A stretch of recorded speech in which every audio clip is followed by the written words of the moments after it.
German Shepherd was caught in the playground net. The baby's next step melted every heart. What happened next will shock you completely. A 5-year-old boy's simple act of kindness turned into something that changed an entire town forever. Before we dive into this incredible story, please hit that like button, share this with your friends, and let us know in the comments where you're listening from.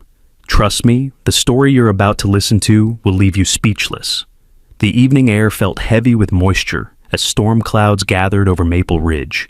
Rain had been falling steadily for hours, turning the small town streets into rivers of muddy water. By 7 o'clock, the storm had finally passed, leaving behind that fresh, clean smell that comes after a good downpour. The playground at Brookside Park looked abandoned, with puddles reflecting the gray sky and empty swings creaking eerily in the wind. Tommy Chen, a curious 5-year-old with bright eyes and an oversized yellow raincoat, walked hand in hand with his mother Sarah through the wet park. His father David trailed behind, checking his phone for weather updates. The family had been cooped up inside all day due to the storm, and Tommy had been bouncing off the walls with energy. Sarah thought a quick walk through the park might help him burn off some steam before bedtime. "Can we go to the swings, Mama?" Tommy asked, tugging on Sarah's hand as they approached the playground equipment. Water dripped steadily from the metal bars and wooden structures, creating a rhythmic symphony of tiny splashes. "Everything's still wet, sweetheart," Sarah replied, pulling her jacket tighter around her shoulders. "Maybe tomorrow, when it's dried up."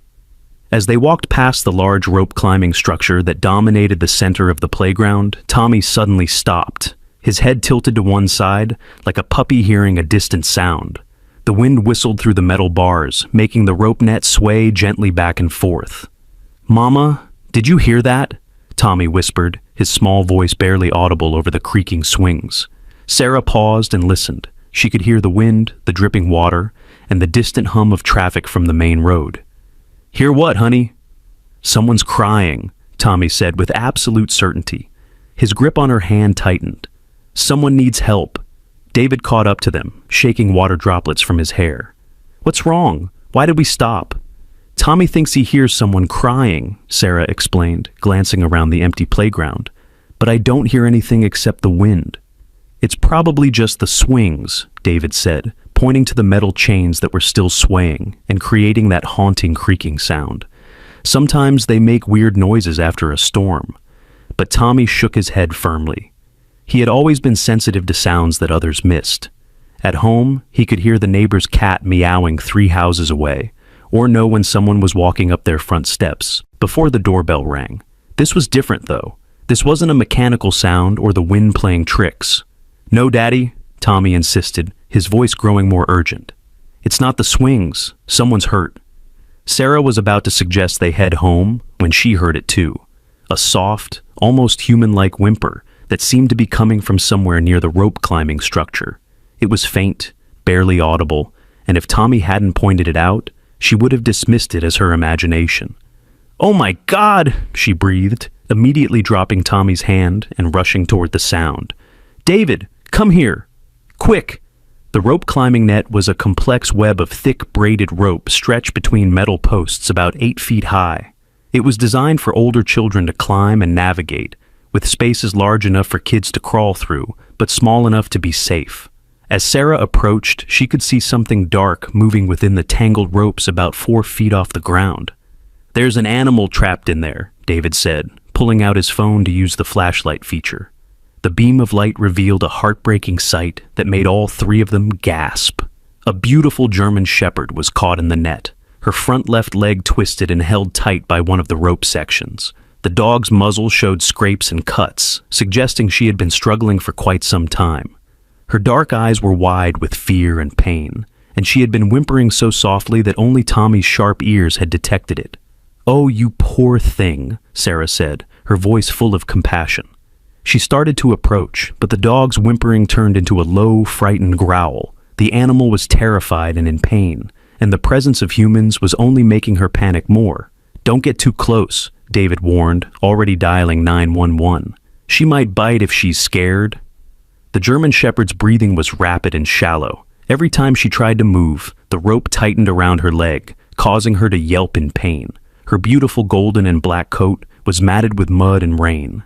and there were small cuts on her nose where she had been trying to bite through the ropes. But Tommy had a different idea.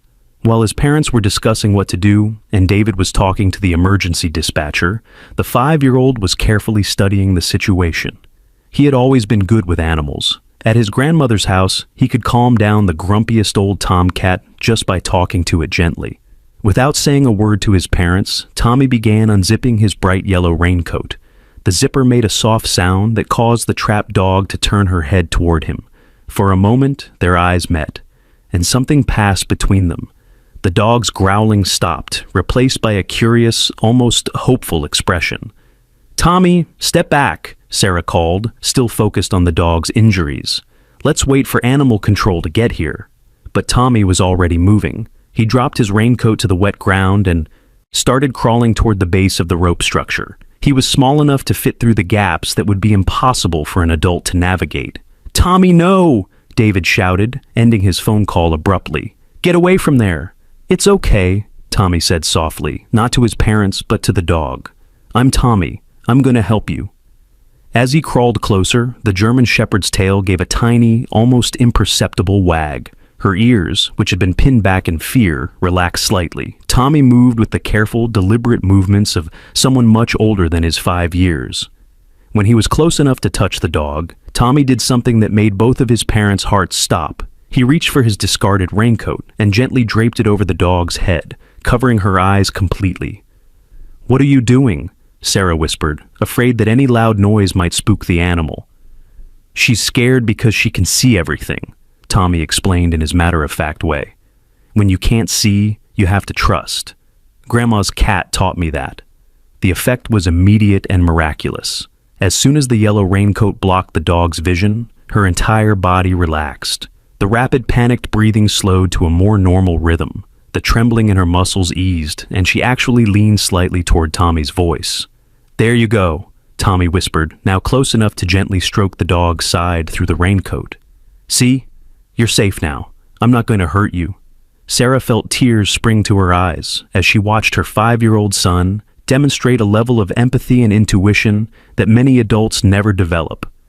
David had stopped trying to call Tommy away and was instead recording the scene on his phone, instinctively knowing that this was a moment worth preserving. With the dog now calm and trusting, David was able to approach the rope structure and assess how to free the trapped leg. A neighbor who had seen the commotion came over with a pair of sharp scissors, and together they carefully cut through the rope that was holding the dog captive. The German Shepherd remained perfectly still throughout the process, occasionally turning her head toward Tommy's voice when he whispered reassuring words to her. When the last strand of rope was cut and her leg was finally free, she didn't bolt or try to run. Instead, she carefully stood up, shook herself gently, and then did something that made everyone watching hold their breath. She walked directly to Tommy, who was still kneeling beside the rope structure, and gave him one gentle, deliberate lick on the cheek. It was a kiss of gratitude, as clear and meaningful as any words could have been. But then something strange happened that would puzzle the family for days to come. Instead of acting like a typical stray dog who had just been rescued, the German Shepherd turned away from the humans and stared intently into the dark woods that bordered the playground. Her body language changed completely. Her ears perked up, her muscles tensed, and a low rumble started in her throat. It wasn't the frightened growl from before. This was different. This was a warning. "What is she looking at?" Sarah asked, following the dog's gaze into the darkness between the trees. David strained his eyes but couldn't see anything unusual. The woods were just shadows and the occasional glint of wet leaves in the moonlight. But the dog continued to stare, her entire body alert and focused on something none of the humans could detect. Then, from somewhere in the distance, came the unmistakable sound of a vehicle door slamming shut. It was followed by the rumble of an engine starting up and then fading away as the vehicle drove off into the night. The German Shepherd's stance relaxed slightly, but she continued to watch the woods for several more minutes, as if making sure that whatever had been there was truly gone. "That's weird," David murmured. "Do you think someone was watching us?" Sarah shivered, and not just from the cool night air. There was something unsettling about the whole situation. Why had this beautiful, obviously well-cared-for dog been alone in the playground? How had she gotten tangled in the ropes? And what or who had been in those woods? Tommy, meanwhile, was completely focused on his new four-legged friend. He had removed the raincoat from the dog's head and was gently examining her injuries with the serious concentration of a tiny veterinarian. "She's hurt, Mama," he announced. "And look." He held up his small hand, and Sarah could see that his palm was wet with something white and sticky. "What is that?" she asked, leaning closer. David shined his phone's flashlight on Tommy's hand. "It looks like milk." They examined the dog more closely and discovered that her fur around her belly area was indeed damp with dried milk. Sarah, who had nursed Tommy herself just a few years earlier, recognized the signs immediately. "She's been feeding puppies," Sarah said, her voice filled with concern. "She's a nursing mother, but where are her babies?"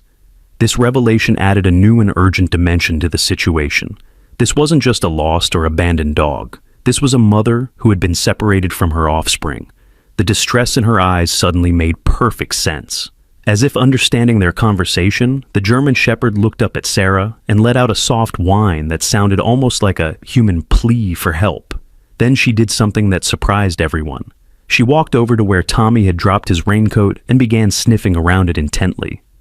"What's she doing?" Tommy asked, watching the dog's behavior with fascination. The dog picked up Tommy's raincoat in her mouth and brought it back to him. But instead of simply dropping it, she began pawing at one of the pockets. Tommy felt around inside the pocket and his expression changed to one of confusion. "This isn't mine," he said, pulling out a small metallic object.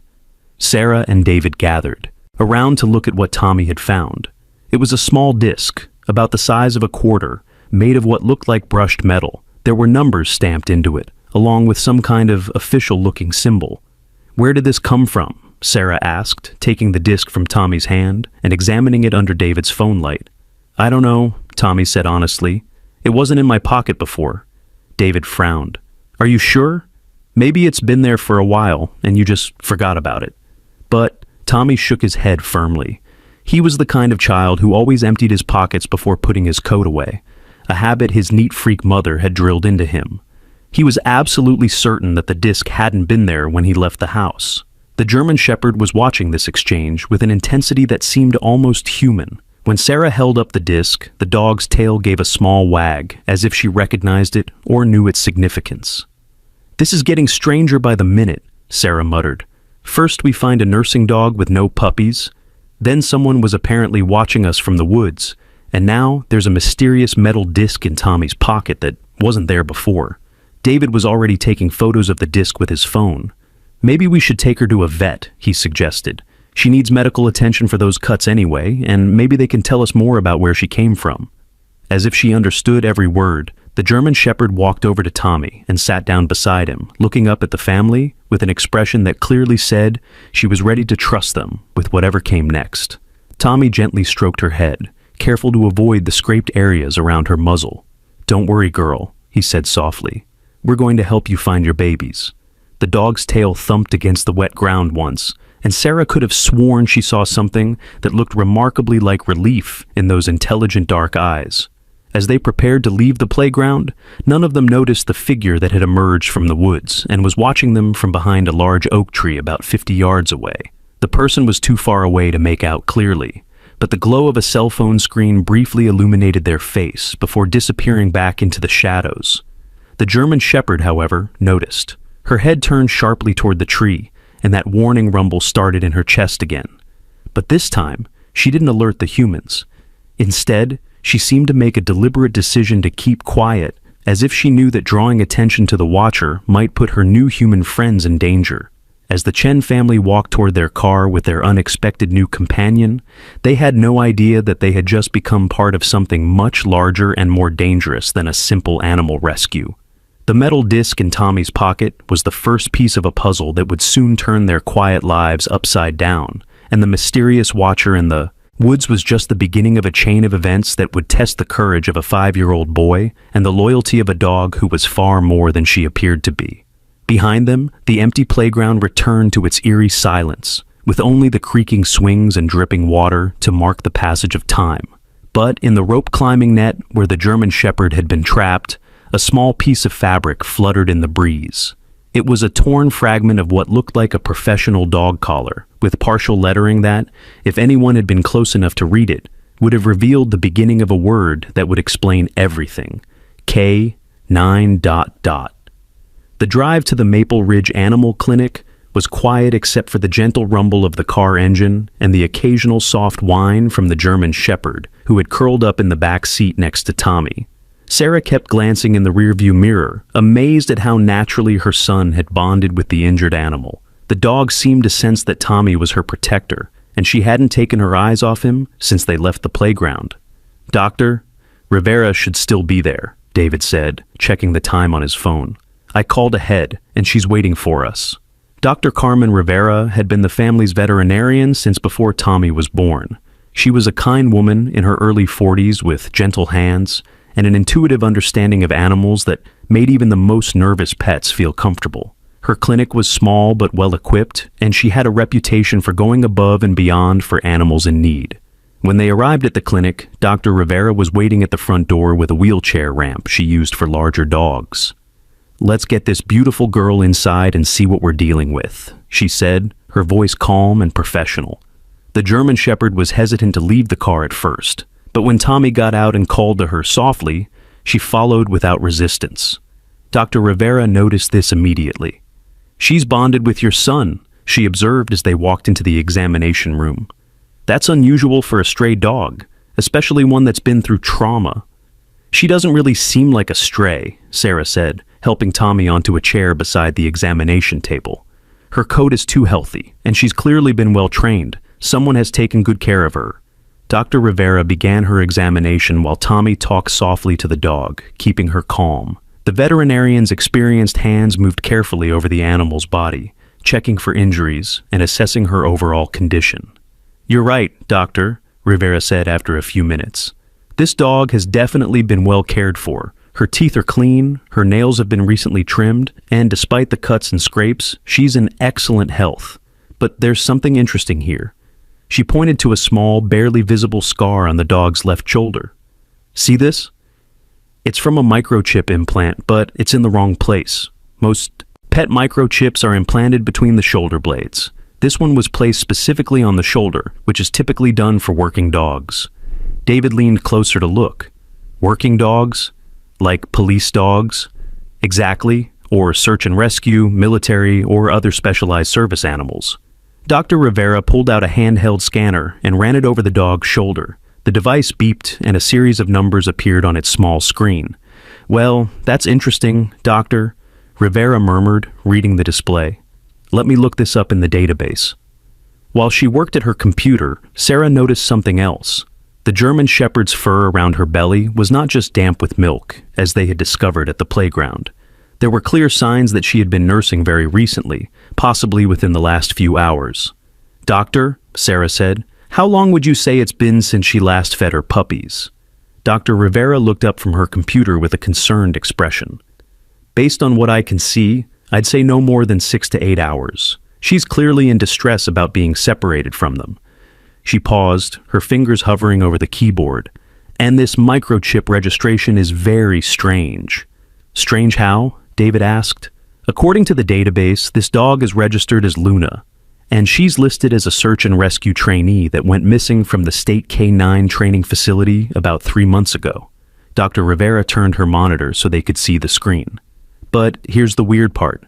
The report says she escaped during a transport, but it was filed as a low-priority recovery.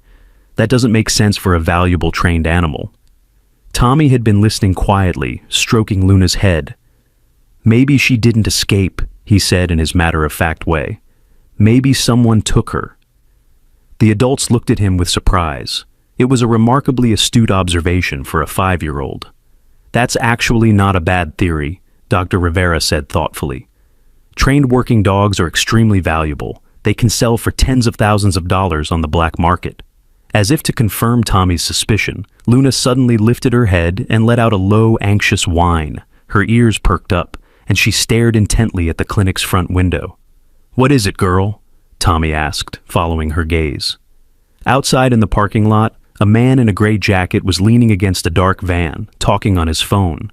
He appeared to be looking directly at the clinic, though it was hard to tell for certain in the dim light of the street lamps. Dr. Rivera noticed Luna's reaction and moved to the window to get a better look. The man was still on his phone, but when he saw her looking, he ended his call abruptly and got into his van. "That's odd," she said. "He's been out there for about 10 minutes, just standing around." As they watched, the van's engine started, and the vehicle slowly drove past the clinic's front window. The driver kept his face turned away, but Luna's reaction was immediate and unmistakable. She began trembling and let out a series of sharp, frightened barks. "She knows that person," Sarah said, moving protectively closer to Tommy. Dr. Rivera was already reaching for her phone. "I think we should call the police." But before she could dial, they heard something that made everyone freeze. From somewhere outside, very faint but unmistakable, came the tinkling melody of a music box playing a carousel tune. Luna's reaction was instant and terrifying. She began panting rapidly, her eyes wide with panic, and she tried to hide behind Tommy's chair. The confident, alert animal from just moments before had transformed into a creature in the grip of pure terror. "It's okay, Luna," Tommy whispered, wrapping his arms around her neck. "You're safe with us." The music stopped as suddenly as it had started, and they could hear the van's engine fading into the distance. But Luna continued to tremble for several more minutes, pressing herself as close to Tommy as she could get. "What just happened?" David asked, his voice tense with concern. Dr. Rivera was already examining Luna again, this time with a different focus. "I think this dog has been conditioned to respond to that music," she said grimly. "It's a form of psychological conditioning, sometimes used in illegal dog training operations." "You mean, like dog fighting?" Sarah asked, her voice horrified. "Possibly, but more likely puppy mills or breeding operations. They use specific sounds or signals to control the animal's behavior." Dr. Rivera's expression was grim. The fact that she reacted so strongly suggests she's been through some kind of trauma associated with that melody. Tommy was still holding Luna, whispering soft reassurances to her. "Someone hurt her," he said quietly. "That's why she was so scared in the playground. She was trying to get away from the bad people." Dr. Rivera nodded slowly. "I think Tommy's right. And if she's a nursing mother, then whoever has her puppies might be using them as leverage to control her." This revelation hit the family like a physical blow. The idea that someone might be holding innocent puppies hostage to force their mother to comply with their demands was almost too horrible to contemplate. "We have to help her find her babies," Tommy said with the fierce determination that only a child can possess. "She needs them, and they need her." Dr. Rivera finished treating Luna's cuts and scrapes, applying antiseptic to the wounds and checking her leg where it had been caught in the rope. The dog submitted to the treatment without complaint, seeming to understand that these people were trying to help her. "She's going to be fine physically," Dr. Rivera announced. "The injuries are superficial, but emotionally she's been through significant trauma. She needs stability and safety to recover." As she spoke, David's phone rang. The caller ID showed the number for the Maple Ridge Police Department. "Mr. Chen, this is Chief Anderson. I understand you found an injured dog earlier tonight?" "Yes, that's right," David said, putting the phone on speaker so everyone could hear. "I'm calling because we've had a report from someone claiming to be the dog's owner. He says his German Shepherd ran away this afternoon, and he's been searching for her. He wants to come pick her up." Sarah and David exchanged alarmed glances. Luna, who had been resting quietly beside Tommy, suddenly lifted her head at the mention of an owner. "Chief Anderson," Dr. Rivera interjected. "I'm Dr. Rivera at the animal clinic. I've examined this dog, and I have serious concerns about her situation.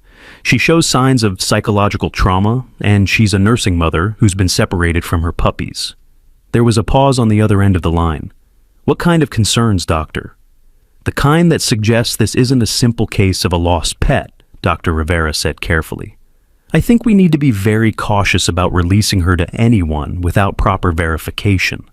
"I understand your concerns," Chief Anderson said. "The man who called said he'd come by the station tomorrow morning with ownership papers. Can you keep the dog overnight?" "Absolutely," Dr. Rivera replied immediately. "In fact, I insist on it. She needs medical observation anyway." After David ended the call, the room fell into thoughtful silence. Luna seemed to sense the tension and moved even closer to Tommy, who was now sitting on the floor beside the examination table. "I don't like this," Sarah said quietly.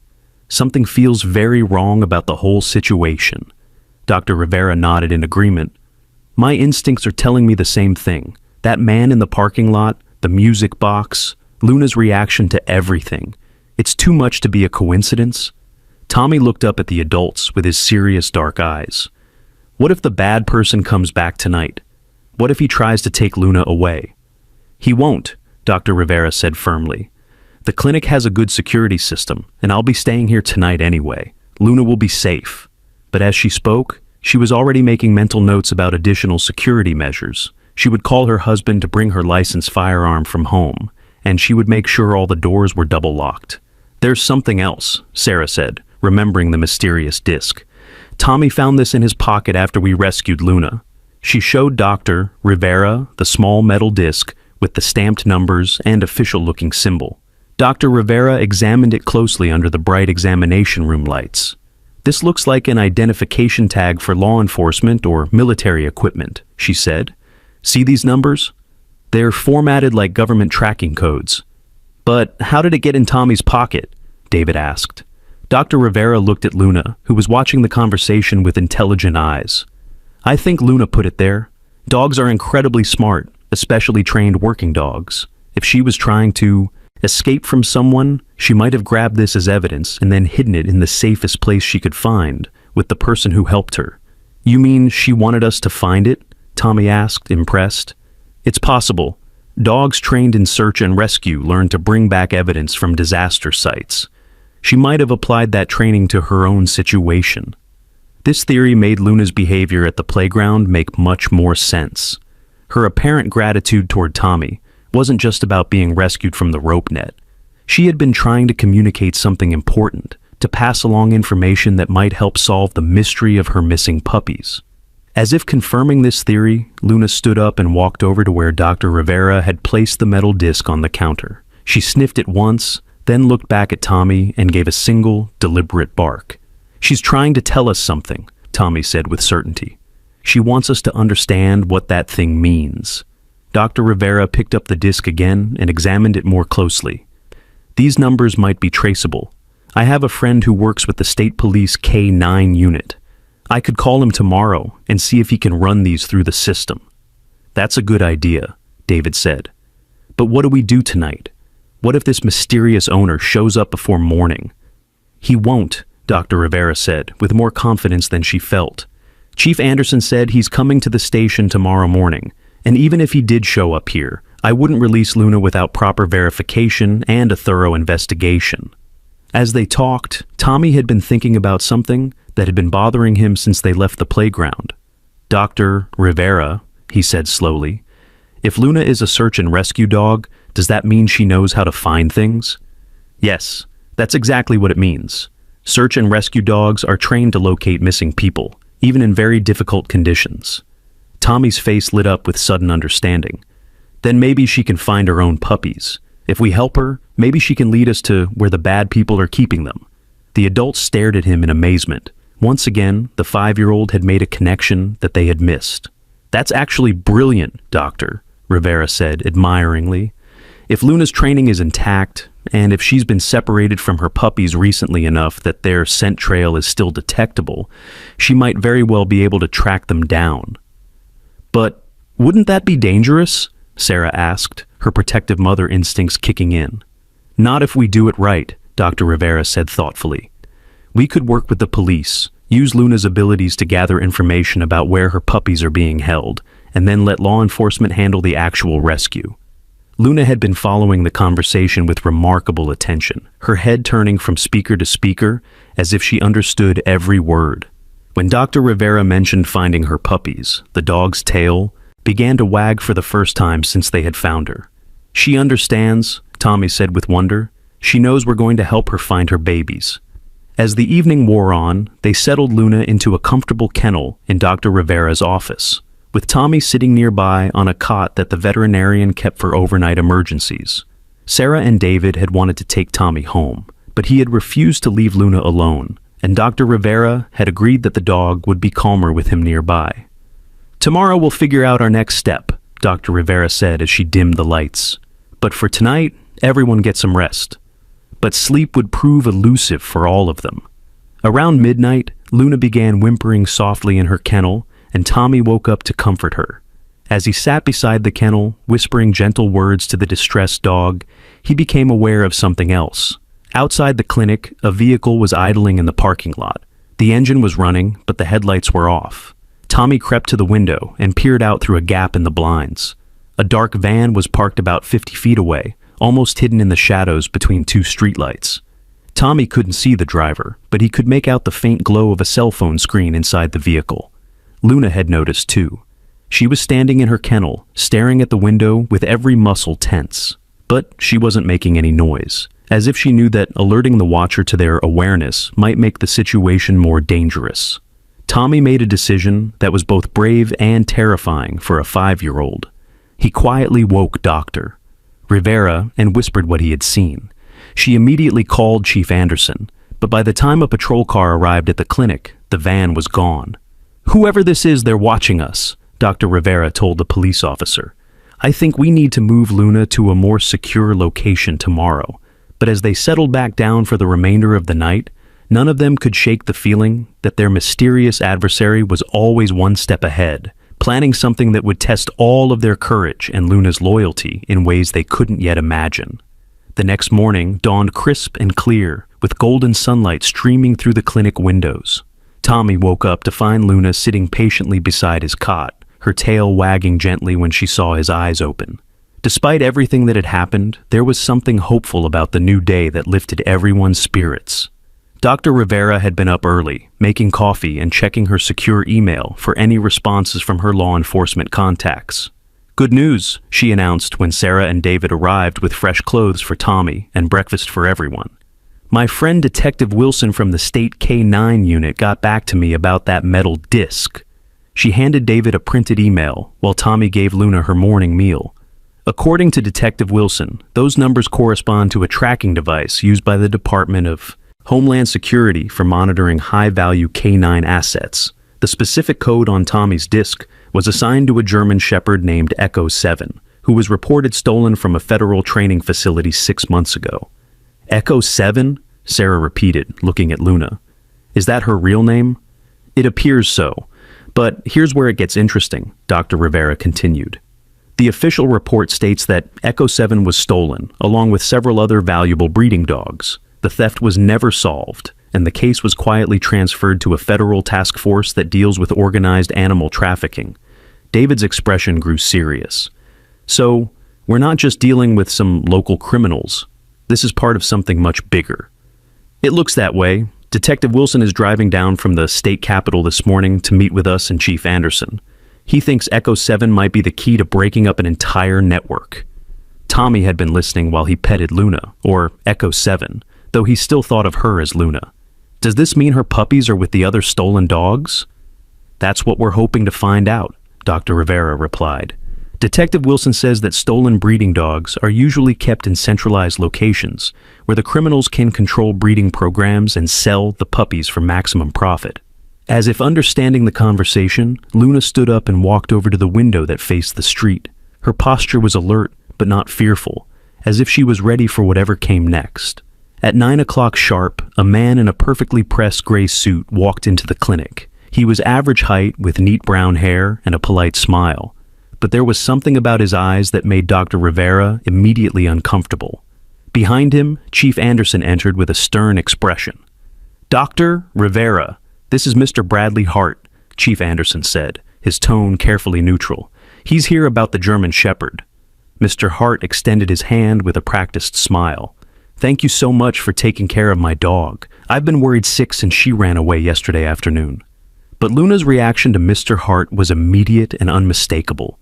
The moment she saw him, she began trembling and pressed herself against Tommy's legs. A low, frightened whine escaped her throat, and her ears flattened against her head. "She doesn't seem to recognize you," Dr. Rivera observed, her voice carefully professional. Mr. Hart's smile never wavered. "Oh, she's probably just confused after being out in the storm. Dogs can be funny that way. Once I get her home and back to her normal routine, she'll be fine." "Could I see your ownership documentation?" Dr. Rivera asked. Mr. Hart reached into his briefcase and pulled out a folder containing what appeared to be official papers. "Here's her registration, vaccination records, and purchase receipt. As you can see, I bought her from a licensed breeder in Ohio 3 years ago." Dr. Rivera examined the documents carefully while Tommy knelt beside, Luna trying to comfort her. The papers looked authentic at first glance, but something about them bothered her. "Mr. Hart," she said slowly, "these documents show that you purchased a dog named Sasha, but the microchip registration we found yesterday indicates this dog's name is Echo 7. "Oh, that," Mr. Hart said with a dismissive wave. "I had her microchipped privately for additional security. Some of us prefer to use code names for our more valuable animals." Chief Anderson stepped forward. "Mr. Hart, would you mind if we asked you a few questions about the dog's behavior and training?" "Of course not. I'm happy to cooperate." "What commands does she respond to?" Mr. Hart thought for a moment. "The usual ones: sit, stay, come, down." "Could you demonstrate?" Mr. Hart turned to Luna and said firmly, "Sasha, sit." Luna remained pressed against Tommy, showing no response to the command or the name. "She's just scared," Mr. Hart explained, but his smooth demeanor was beginning to show cracks. "Perhaps if the boy would step away?" "No," Tommy said quietly but firmly. "She doesn't want to go with you. She's afraid of you." Mr. Hart's smile became strained. "Son, animals can be confused after traumatic experiences. I'm sure once she's back in familiar surroundings." "Mr. Hart," Dr. Rivera interrupted, "I need to inform you that this dog is a nursing mother who has recently been separated from her puppies. Can you tell us where her offspring are?" For the first time, Mr. Hart's composure slipped completely. His eyes flashed with something cold and dangerous before he regained control. "I don't know what you're talking about," he said stiffly. "Sasha has never had puppies." "The physical evidence suggests otherwise," Dr. Rivera replied firmly. "And frankly, I'm not comfortable releasing any animal to someone when there are so many inconsistencies in the story." Chief Anderson nodded in agreement. "Mr. Hart, I think we need to verify a few more details before we can release the dog to you. Would you be willing to come down to the station to answer some additional questions?" Mr. Hart's jaw tightened almost imperceptibly. "Of course, but I do hope this matter can be resolved quickly. I have other appointments today." As they prepared to leave for the police station, Mr. Hart made one last attempt to approach Luna. "Come on, Sasha, time to go home." But Luna's response was so violent and immediate that it shocked everyone in the room. She erupted into a series of sharp, terrified barks and actually tried to climb into Tommy's arms, something that would have been impossible given her size, if not for the sheer desperation of her fear. "Enough," Dr. Rivera said firmly. "Mr. Hart, I cannot in good conscience release this animal to you when she's clearly traumatized by your presence. Until we can sort this out properly, she's staying here." Mr. Hart's mask slipped again, and for just a moment, they all saw something genuinely menacing in his expression. "Doctor, I think you're making a mistake that you'll regret."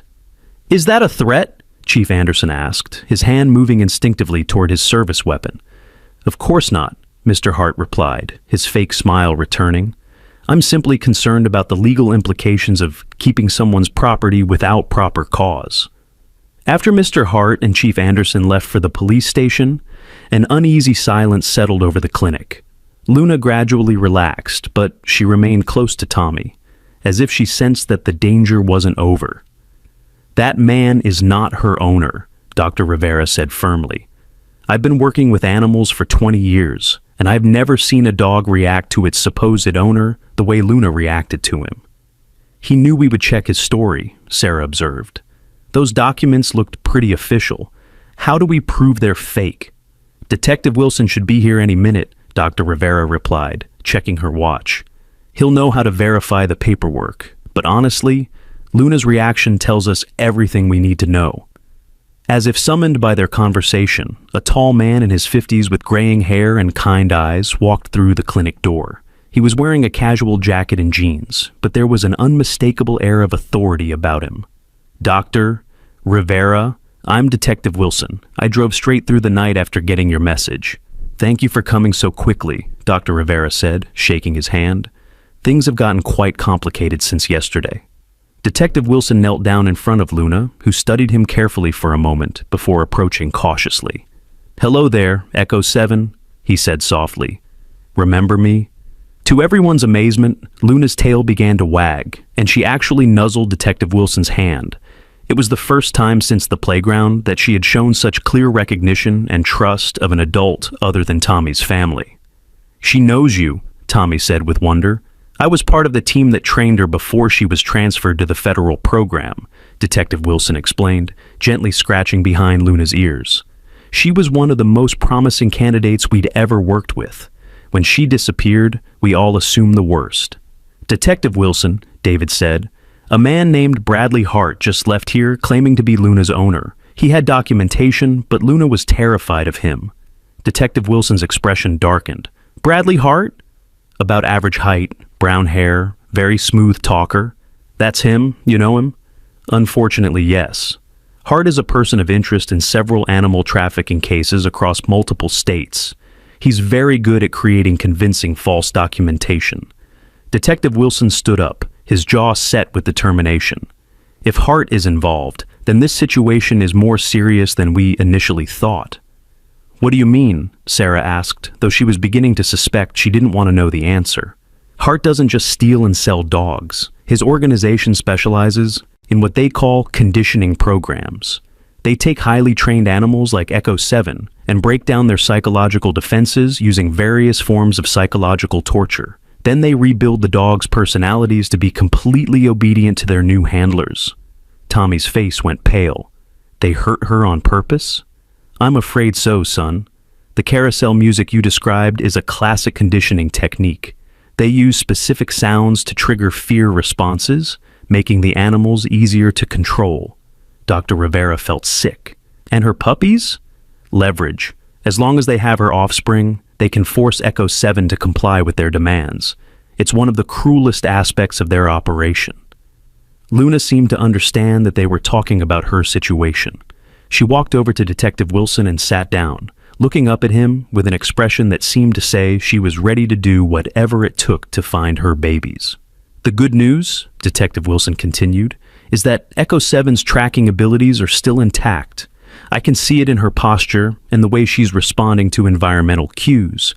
If we can give her the right opportunity, she might be able to lead us directly to where they're holding her puppies." "Is that safe?" Sarah asked, her protective instincts flaring up again. "What if it's a trap?" "It very well might be. Hart and his associates are extremely dangerous. But Echo 7 might be our only chance to locate their operation before they move the animals to a different location." As they discussed the possibilities, none of them noticed that Tommy had been thinking very carefully about everything he had heard. Finally, he spoke up with the kind of innocent wisdom that only children possess. "Detective Wilson, what if we don't wait for them to make the first move? What if we use Luna to find the puppies tonight, when they don't expect it?" Detective Wilson looked at the boy with surprise and growing respect. "That's actually not a bad strategy, Tommy. The element of surprise could work in our favor." "But it would be incredibly dangerous," David protested. "Tommy, you're not seriously suggesting." "I am," Tommy said with quiet determination. "Luna trusts me, and she needs to find her babies. If we wait too long, the bad people might move them somewhere else, and then we'll never find them." Luna seemed to sense the direction of the conversation. She walked over to Tommy and placed her head on his knee, looking up at him with those intelligent dark eyes that seemed to hold an entire conversation. "She's saying she's ready," Tommy interpreted, and somehow everyone in the room knew he was right. Detective Wilson pulled out his phone and began making calls to coordinate with local law enforcement. Dr. Rivera started gathering supplies for what might become a very long night, and Sarah and David found themselves facing the reality that their 5-year-old son had somehow become the key figure in a dangerous operation to rescue stolen animals and bring down a criminal organization. As the afternoon wore on, they developed a plan that was both simple and terrifying. Under cover of darkness, with police backup standing by, they would give Luna the opportunity to track her puppy's scent. Tommy would stay close to her, since she responded best to him, while the adults provided protection and coordination. "Are you sure about this, buddy?" David asked his son as they prepared for what lay ahead. Tommy looked at Luna, who was resting beside him, but clearly alert and ready for action. "She saved me from making a bad mistake at the playground yesterday," he said thoughtfully. "She warned us about the person watching from the woods. Now it's my turn to help her." Neither David nor Sarah could argue with that logic, though every parental instinct they possessed was screaming at them to take Tommy home and pretend none of this had ever happened. But as the sun began to set over Maple Ridge, they all knew that there was no turning back. Luna's puppies were out there somewhere, probably scared and helpless, and their mother was the only one who could find them. The question that hung over them all was whether Bradley Hart and his associates would be waiting for them, and whether a 5-year-old boy and a traumatized dog would be enough to overcome whatever trap might be waiting in the darkness ahead. As night fell over Maple Ridge, the abandoned Riverside Fairgrounds looked like something out of a ghost story. The old carnival that had once brought joy to thousands of families now stood empty and decaying, with rusted rides and weathered buildings creating eerie silhouettes against the star-filled sky. Detective Wilson had chosen this location based on information gathered from Hart's known associates and the tracking data from Luna's collar disc. The intelligence suggests they're using the old storage buildings behind the carnival games, Detective Wilson whispered into his radio as their small team gathered at the edge of the fairground parking lot. "We have eyes on 3 vehicles parked near the maintenance shed." Tommy sat in the back of Detective Wilson's unmarked car with Luna, both of them ready for what lay ahead. The dog had been calm but alert during the drive, as if she understood that they were finally going to find her babies. Sarah and David were in a separate vehicle with 2 other officers, positioned to provide backup, but far enough away to stay out of immediate danger. "Remember the plan?" Detective Wilson said quietly to Tommy through the open car window. "You and Luna will approach from the south side where the fence is down. If she picks up a scent trail, you follow it, but stay in radio contact at all times. The moment you see anything that looks dangerous, you get out of there." Tommy nodded seriously, clipping the small radio Detective Wilson had given him to his jacket. Luna was wearing a special harness with a tiny camera attached, allowing the police team to see whatever she saw. "Are you ready, girl?" Tommy whispered to Luna as they climbed out of the car. Luna's response was immediate and focused. Her nose went up, testing the air currents, and within seconds, her entire body language changed. She had caught a scent that she recognized, and her tail began wagging with excitement, mixed with urgency. "She's got something," Tommy reported into his radio, as Luna began pulling gently but insistently toward the cluster of old carnival buildings. They made their way carefully through the overgrown grass and scattered debris, Luna leading with the confidence of a trained search dog. The abandoned fairgrounds were full of strange sounds, metal creaking in the wind, old canvas flapping, and the distant rustle of small animals moving through the weeds.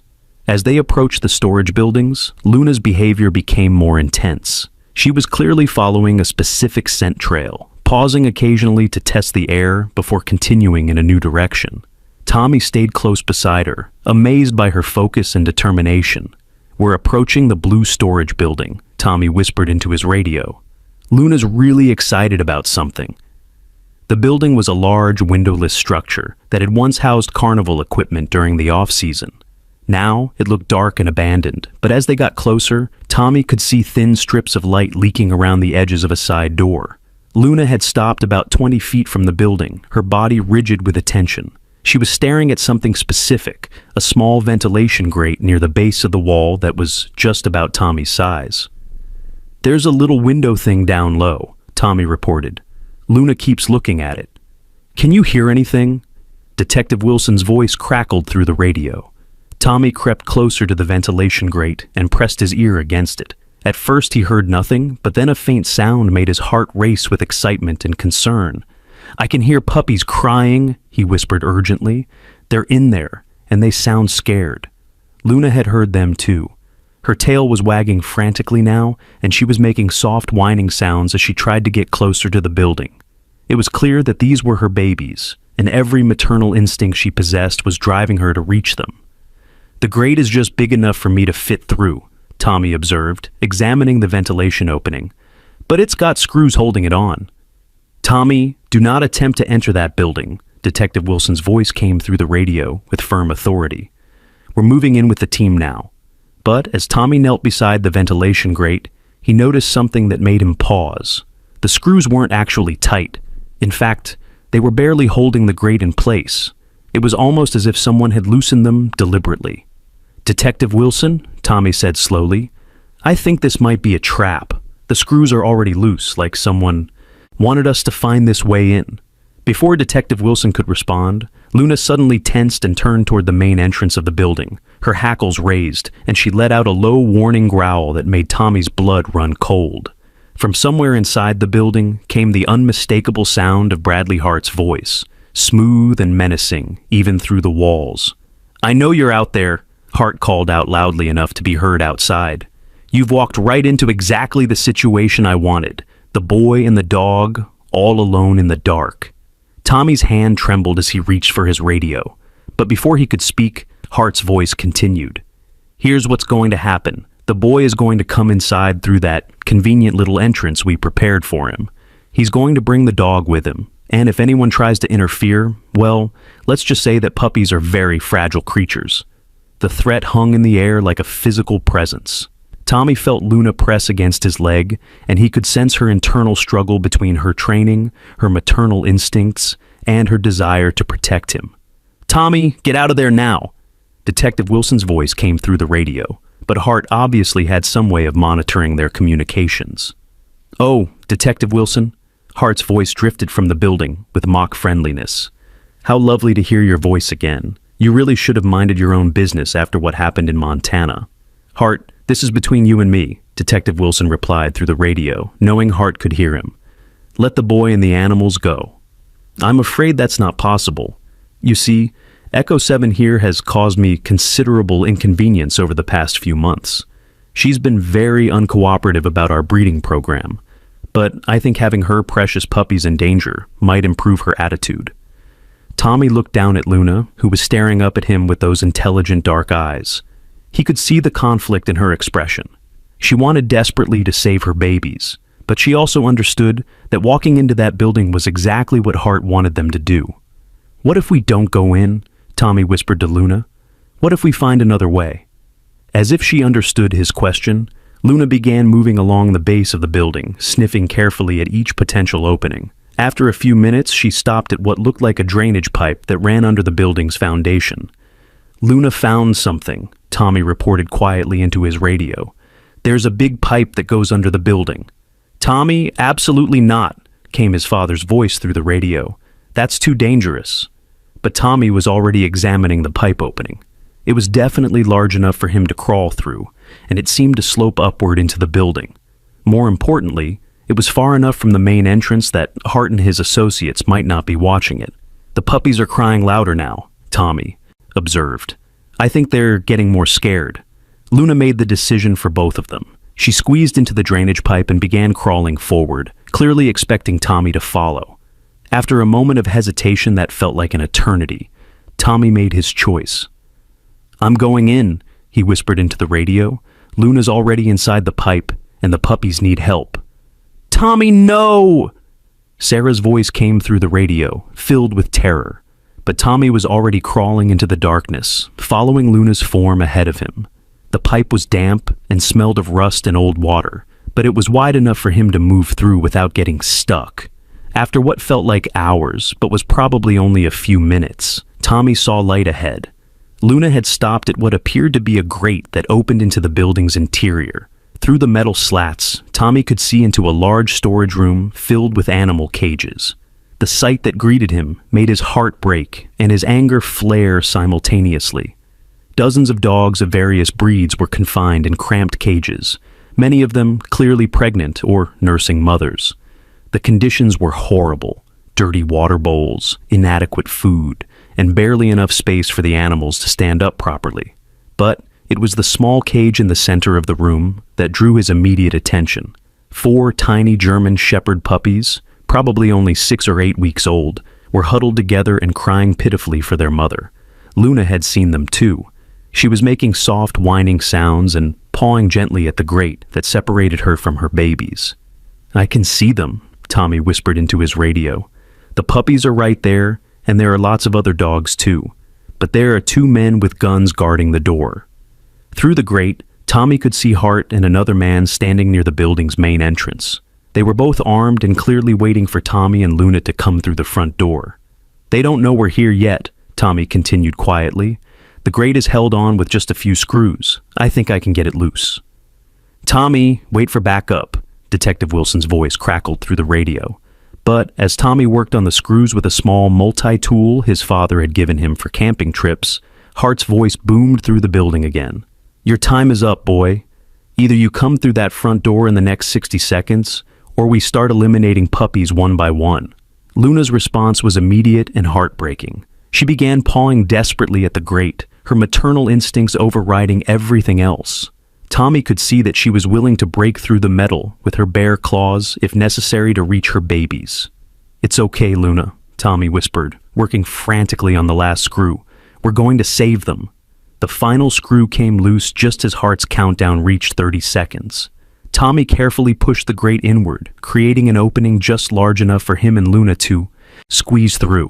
But as they prepared to enter the storage room, Tommy noticed something that changed everything. One of the other caged dogs, a large golden retriever with intelligent eyes, was watching them intently.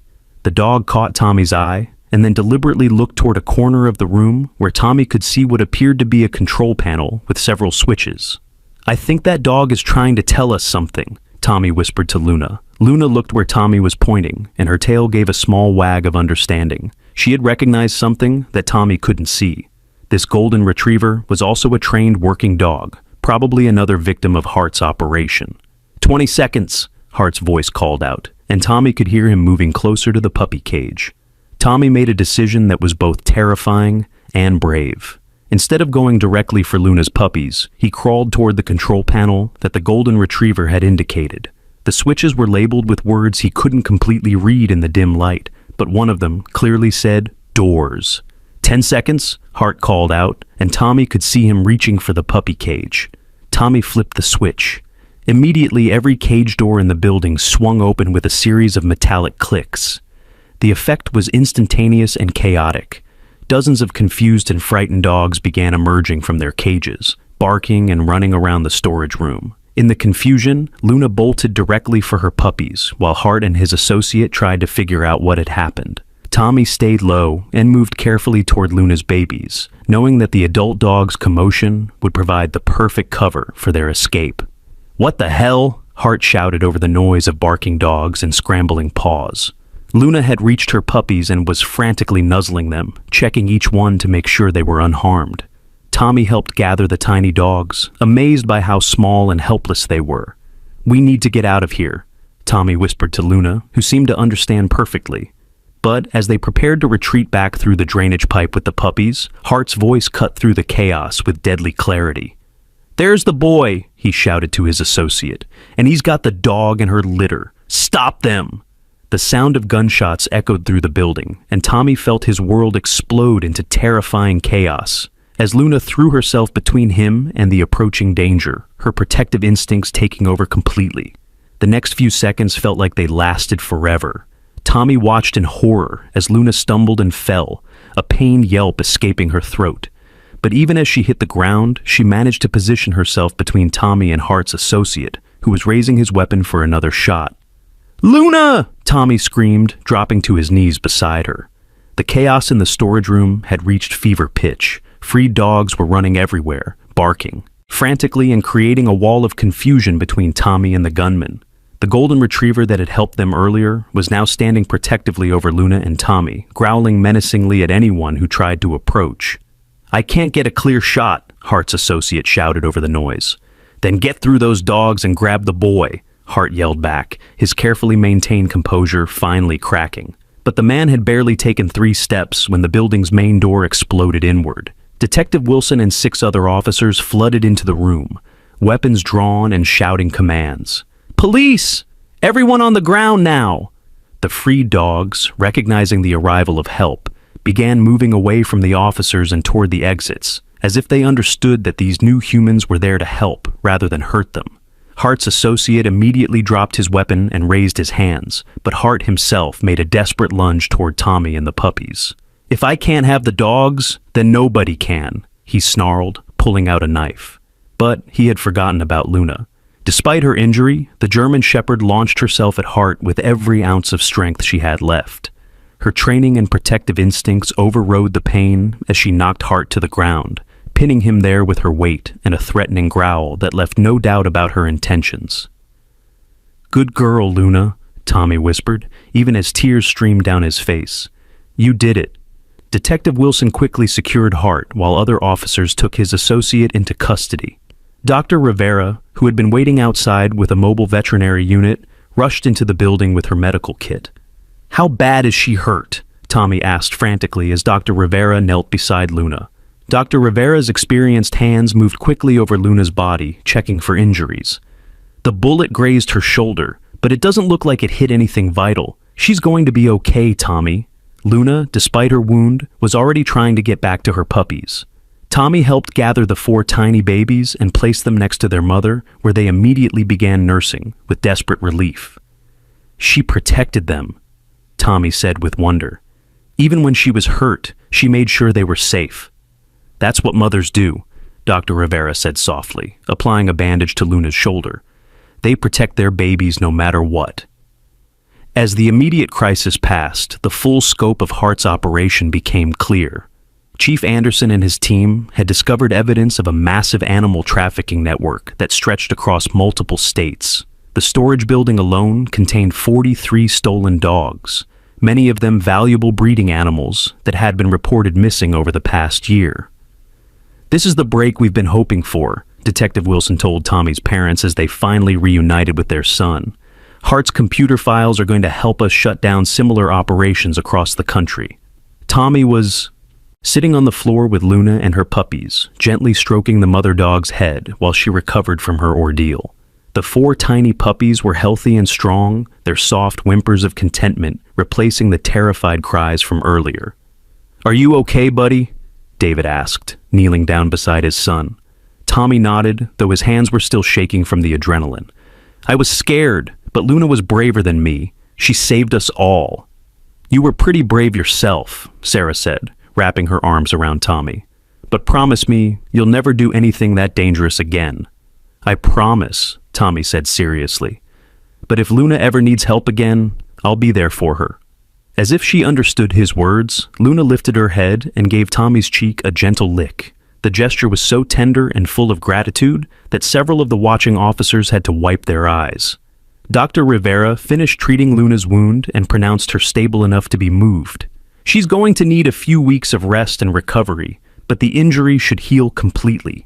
"What happens to her now?" Tommy asked, the question that had been weighing on his mind since the rescue began. Detective Wilson knelt down beside them. "Well, officially, Echo 7 is still the property of the federal K-9 program, but given everything she's been through, and considering how well she's bonded with your family, I think we can arrange for her to retire from active duty." "You mean she could stay with us?" Tommy asked, his eyes lighting up with hope. "If your parents agree, I think Echo 7 has earned the right to choose her own family, and it's pretty clear who she's chosen." Sarah and David exchanged a look that needed no words. After everything they had been through together, the idea of separating Tommy and Luna was unthinkable. "I think we can manage one more family member," David said with a smile. "But what about the puppies? They'll need homes too, once they're old enough to be weaned," Dr. Rivera explained. "But that won't be for several more weeks." Over the next few days, the story of Tommy and Luna's rescue operation spread throughout Maple Ridge and beyond. A local news station picked up the story, and within hours it had gone viral on social media. People from around the world were sharing the video of 5-year-old Tommy crawling through the drainage pipe to save Luna's babies, and the image of Luna throwing herself between Tommy and danger became a symbol of courage and loyalty. The Riverside Fairgrounds, which had been the site of so much suffering, was transformed into something positive. The town council voted to renovate the abandoned carnival grounds and turn them into a memorial park for rescued animals, with a special playground dedicated to the bond between children and their pets. 2 weeks after the rescue, Tommy and his family returned to Brookside Playground for the first time since that rainy evening that had started it all. Luna was healing well, her shoulder wound now just a small scar hidden beneath her thick fur. The 4 puppies, who had been named Hope, Courage, Lucky, and Hero by Tommy, were growing strong and playful under their mother's watchful eye. "Look, Luna," Tommy said, pointing to the rope-climbing structure where they had first found her. That's where it all started. Luna looked at the rope net and then back at Tommy, her tail wagging gently. There was no fear in her eyes anymore, only contentment and trust. The playground had been updated with a small memorial plaque that read, "In honor of Luna and Tommy, heroes come in all sizes." Beneath the inscription was a simple image of a boy and a dog, forever captured in bronze. Dr. Rivera approached them with wonderful news. "I just got word from Detective Wilson. They've rescued over 200 dogs from Heart's network across 7 states. The golden retriever who helped you, by the way, has been reunited with his original family. Turns out he was a retired police dog named Max who had been stolen during a home burglary 6 months ago." "Is Hart going to prison?" Tommy asked. "For a very long time," Dr. Rivera assured him. "And thanks to the evidence you helped gather, they've been able to arrest 12 other people involved in the operation." As they sat in the playground where their adventure had begun, Tommy reflected on everything that had happened.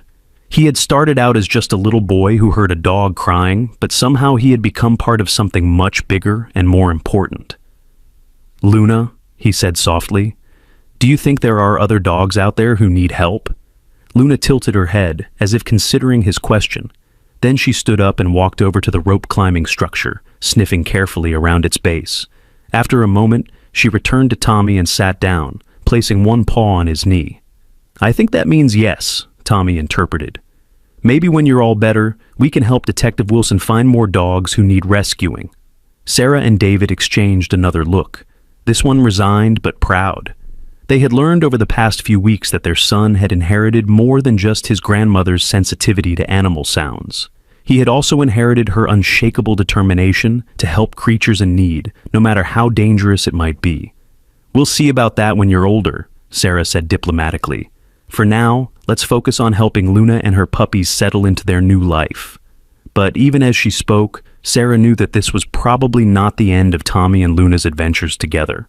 The bond between the boy and the dog had been forged in danger and sealed with mutual acts of courage. It was the kind of partnership that would last a lifetime, and probably lead to many more situations where her son's compassionate heart would put him directly in harm's way.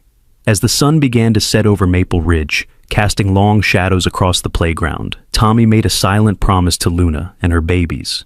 He would always be there when they needed him, just as they had been there when he needed them. It was a promise that would define the rest of his life and inspire countless others to listen for the small voices that others might miss. The story of the German Shepherd caught in the playground net had ended exactly as it should have, with a family reunited, criminals brought to justice, and a little boy who had learned that sometimes the smallest act of kindness can change the world. 6 months later, the Chen family received a special invitation to the state capitol, where Tommy was honored with the governor's award for civilian heroism. He was the youngest person ever to receive the award, and he accepted it with Luna by his side, both of them wearing matching blue ribbons. In his acceptance speech, which was broadcast live and later viewed by millions online, Tommy said something that would be quoted and remembered long after the ceremony ended. "I learned that being brave doesn't mean you're not scared. It means you do the right thing even when you are scared. Luna taught me that, and she taught me that family isn't just about the people you're related to. Sometimes your real family finds you when you need them most." As the audience gave them a standing ovation, Luna's tail wagged proudly, and her 4 puppies, now healthy and strong, played at their feet. The little family that had been brought together by tragedy had become a symbol of hope and courage that would inspire people for generations to come. The story that had begun with a child's sensitive ears hearing a cry for help had become a testament to the power of compassion, the strength of determination, and the unbreakable bond between humans and the animals who trust them with their lives. And in Maple Ridge, whenever children walked past the memorial plaque at Brookside Playground, they would remember that heroes really do come in all sizes, and sometimes the most important thing you can do is simply listen when someone needs help. Thank you so much for listening to this incredible story of courage, love, and loyalty. If this story touched your heart, please share it with your friends and family. And don't forget to comment below and let us know where you're listening from. We love hearing from people all around the world who believe in the power of kindness and the unbreakable bond between children and their animal friends.